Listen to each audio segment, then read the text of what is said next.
They aren't who you think they are, the Puritans.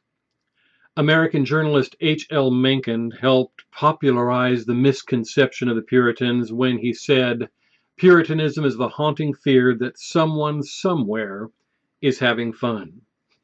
Funny, but inaccurate. Or another portrayal is the Salem witch trials.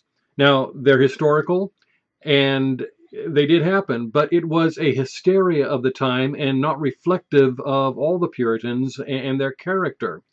To characterize the Puritans simply based on this one event would be to characterize all Americans based upon slavery, or to characterize all Christians based upon what comes out of Hollywood and their conception of preachers and Christians. And so this popular misconception has been forwarded down through time and picked up. But it is a misconception and it does the Puritans an injustice. So, exactly who were the Puritans?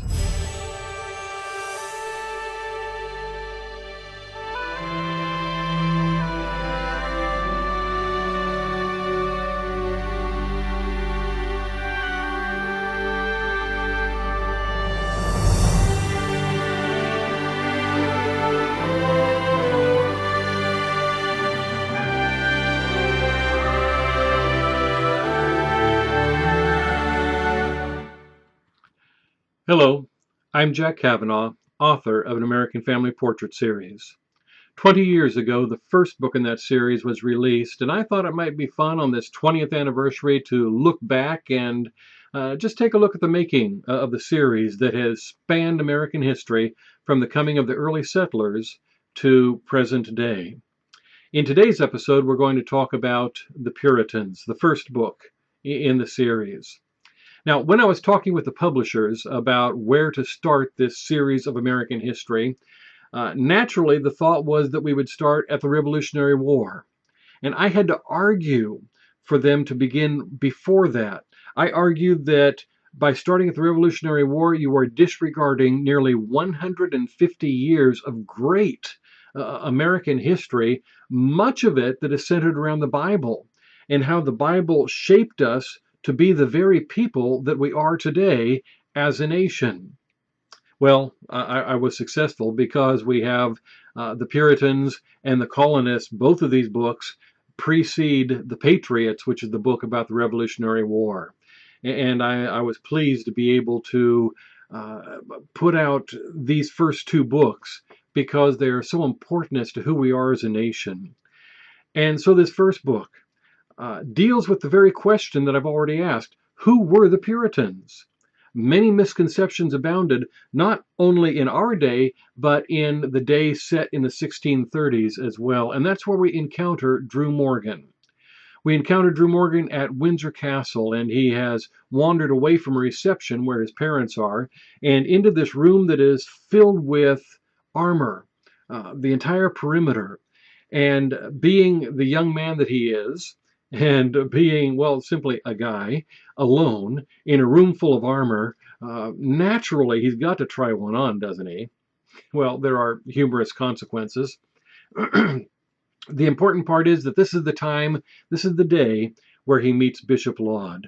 And Bishop Laud sees something in the young man and takes him under his wing and begins mentoring him. And it's Bishop Laud that tells Drew about the Puritans to begin with. And according to Bishop Laud, the Puritans are a troublesome, seditious people who have absolutely no regard for the law or for the king. And so the story becomes one of espionage as Bishop Laud sends Drew into the Puritan villages to seek out undercover the leaders so that they can be arrested and tried and brought to justice. And one in particular, he is looking for a notorious pamphleteer, a man who is writing seditious literature and spreading it illegally throughout all England. And the pamphleteer's pen name is Justin. And so this is who Drew is looking for as he goes from village to village. And he has several successful missions, but Justin remains elusive. And then Drew is sent to Edinburgh, and there everything changes for him. Now, the way that Drew and the bishop communicated, it was an interesting one. They sent messages back and forth in code. You can see down here at the bottom of the screen an example of that code. And in order to decipher that code, they used a Bible, a King James version of the Bible, identical Bibles. Bishop Laud had one and Drew had another. And deciphering the code at the bottom of this screen was Drew's signature, and it simply was Andrew. And it just a fun part of developing this story. But it was in Edinburgh that Drew discovered the truth about the Puritans. He discovered that they were a people who were severely in love with their families, a people who loved the Bible, people who loved preaching, even when the crown was telling them simply to use the books of prayers during worship services. These were a people who were fiercely loyal to their worship services and wanted to have two of them a day. These were people who believed in freedom of religion, the ability to live according to the dictates of the Bible rather than the dictates of the crown.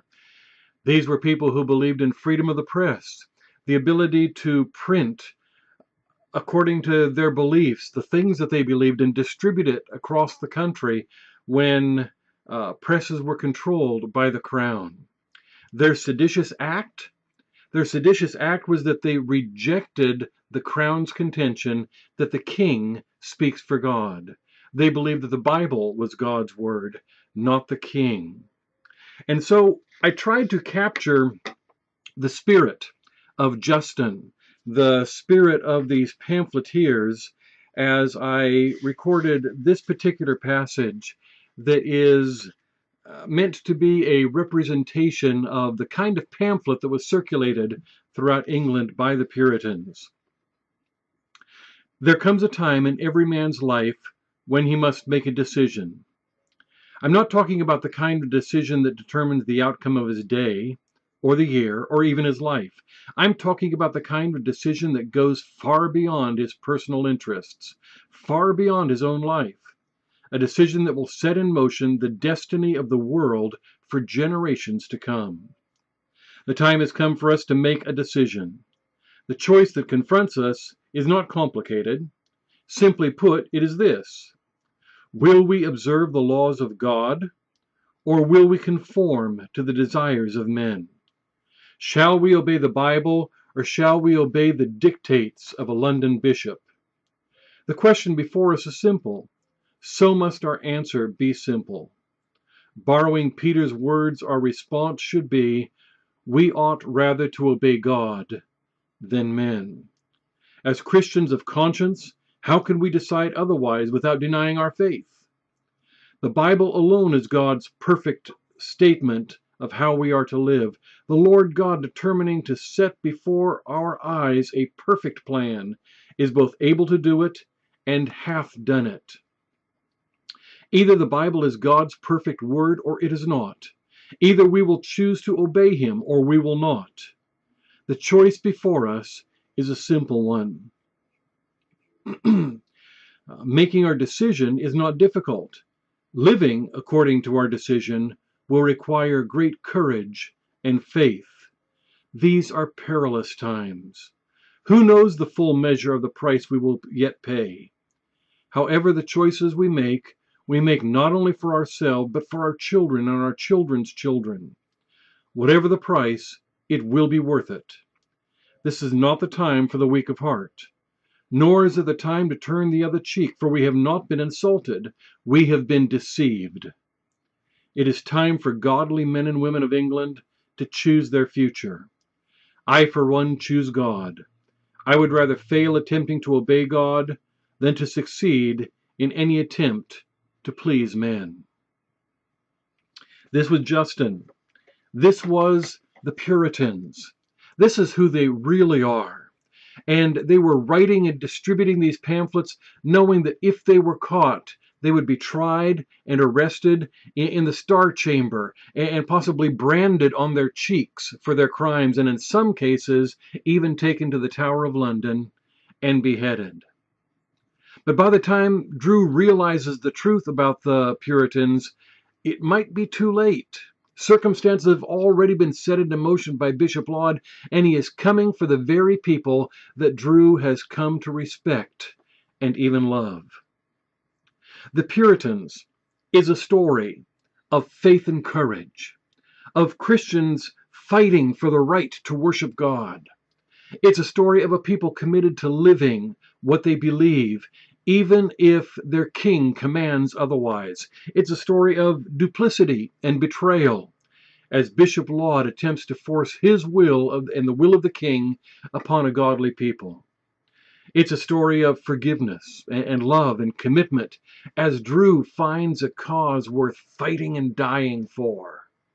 You see, this was the legacy of those early settlers, the Puritans, who became the founders of our country.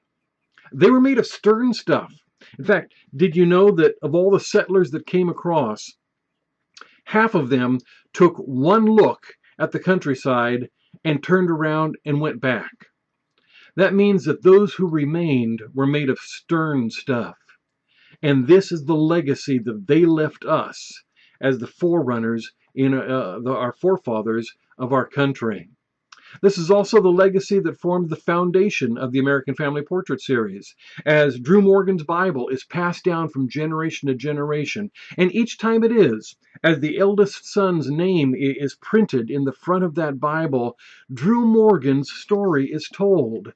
This story, the story of the Puritans. It's my hope that if you haven't already done it, that you will go out and purchase the Puritans and read it for yourself. Over the next couple of weeks, in the upcoming episodes, I'm going to share with you more things that are related to the time of the Puritans. In the episode, The Way We Were, I will take a look at sports on Sundays and competing for the time of worship services. Is it a modern day phenomena? Well, it might not be. In the episode Behind the Pages, I'll tell you about my 13-year odyssey to get published, and that resulted in the publishing of the Puritans.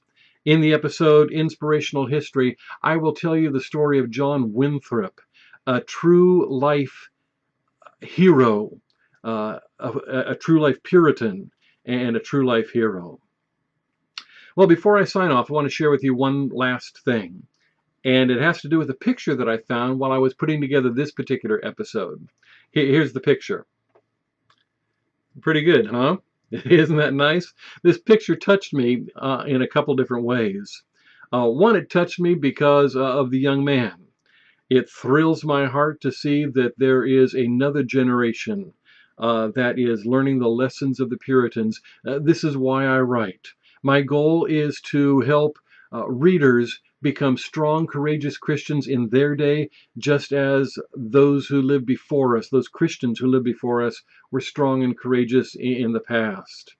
But it also touched me because even though the American Family Portrait series is a story based on American history, it has a good international readership.